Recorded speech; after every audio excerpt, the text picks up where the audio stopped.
Olha, se eu fosse definir a infância de alguém que nasceu por volta dos anos 2000, eu diria que essa pessoa provavelmente assistia muitos desenhos na TV, brincava com essas bolas da morte que ninguém sabia o nome e com certeza, em algum momento, ela chegou a ler algum gibi da Turma da Mônica. E eu estou incluído nisso. Durante toda a minha infância, eu fui privilegiado de receber todo mês não apenas um e nem dois, mas 6 gibis da Turma da Mônica para mim poder ler. Nessa época, boa parte do meu dia passava na casa da minha avó e os gibis sempre chegavam lá pelo correio. Então todo começo de mês, quando eu podia pegar aquele maravilhoso pacote plastificado com não um e nem dois, mas sim 6 fucking gibis, eu simplesmente socava a tranca de qualquer quarto que eu encontrasse e passava o dia inteiro lendo. O único problema desse meu maravilhoso vício era que algumas vezes eu passava tanto tempo lendo que eu acabava tudo em um dia. Então eu tinha que esperar mais um mês pra poder ler algo novo. Ok, mas por que eu tô dando esse contexto? É que tipo, cara, vocês não entendem. Eu sei que a maioria das pessoas que assistem meus vídeos sequer tocaram em um gibi. Mas tipo, conseguem acreditar que existem histórias realizadas com desenhos que fazem você explorar a sua criatividade, desenvolver a sua leitura e você aprende um monte de coisa chata de uma maneira tão natural que até você faz achar que é divertido? Tipo, qual é, cara? Se você é uma criança, pare de olhar esse celular e vá procurar alguma coisa que abra sua cabeça. Eu sei que você deve estar pensando que agora que eu cresci, eu sou uma daquelas pessoas chatas que ficam adorando glorificar como a própria infância foi ótima, dizendo que na minha época as coisas eram muito melhores do que hoje em dia, com crianças com menos de 11 anos de idade usando redes sociais e vendo coisas as quais com certeza não eram qualificadas para elas assistirem nessa idade. E bom, na verdade eu estou sendo esse cara chato mesmo. Eu acredito que se eu falasse para uma criança hoje que eu costumava ler histórias de uma turma de crianças vivendo gigantescas aventuras, uma turma de personagens que eram vivos mortos convivendo pacificamente em um cemitério, uma turma de adolescentes que lidam com um monte de problemas estranhos e várias outras turmas as quais eu iria demorar muito para citar todas elas com mais de 200 personagens que inclusive gravando esse vídeo eu ainda lembro o nome da maioria deles, essa criança provavelmente iria pensar, meu Deus,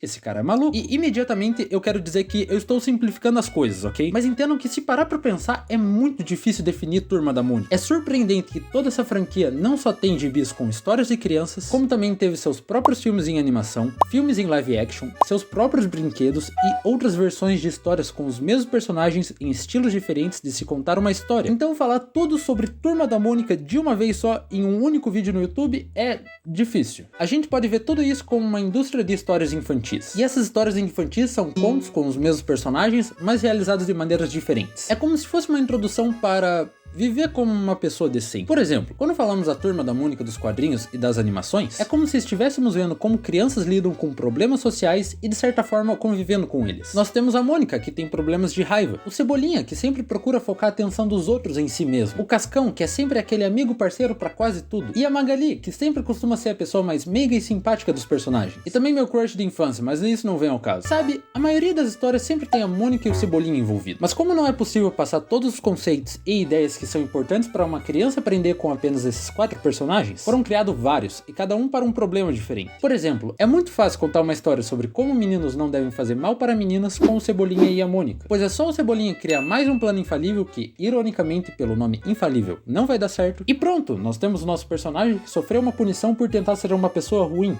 Muito feio mesmo, Cebolinha. E hoje em dia, parando para pensar, é engraçado como isso é bem feito, no sentido que normalmente você não quer ver o Cebolinha ganhar. Tipo, em outros desenhos como Tom e Jerry, você olha o Tom tantas vezes, mas tantas vezes indo atrás do Jerry e ele simplesmente não consegue pegá-lo porque o universo inteiro está a favor daquele rato desgraçado. Mas em Turma da Mônica, você enxerga o Cebolinha dizendo tantas vezes o quanto ele é inteligente, esperto e sabe exatamente como conseguiu pegar o bicho de pelúcia da sua amiga. Isso traz um sentimento de tipo, cara, você com certeza não é tudo isso que você pensa que é e realmente ele não é tudo aquilo que ele pensa que é. Então perfeito, ensinamos que não devemos irritar nossos amigos para as crianças. Mas como vamos ensinar sobre a importância de cuidar do meio ambiente? E voa lá, temos o Papa Capim. E como falar sobre a vida das pessoas que moram em cidades pequenas? Pronto, agora nós temos o Chico Bento. Então assim foi sendo construído um monte de personagens com suas características, passando por situações as quais nós observamos e tipo, em algum momento você iria se identificar com algum deles. Seja por você se sentir parecido com alguma característica do outro, ou você querer ser mais parecido com aquele que você achou mais divertido. Por exemplo, eu sempre gostei muito do personagem do Contra, ao qual, se você não conhece, pelo nome você já deve imaginar qual era a personalidade dele, certo? E a forma que ele foi criado com o único objetivo de fazer exatamente o oposto que as pessoas esperam dele, e não porque ele tem um senso de moral ao qual ele não gosta de agradar os outros, ou porque ele tem algum tipo de mente maligna e malvada, mas só porque ele acha engraçado. Essa era a pessoa que eu queria ser quando eu era criança. Mas claro que ver todo esse vasto número de personagens tendo nomes diferentes e características diferentes faz você olhar tudo isso de fora e pensar que é uma bagunça. Tipo, se você pegar qualquer gibi e ler, vai ter pelo menos 3 histórias diferentes e cada um com uma turma diferente. E quando você lê apenas uma vez, você provavelmente vai ficar tipo,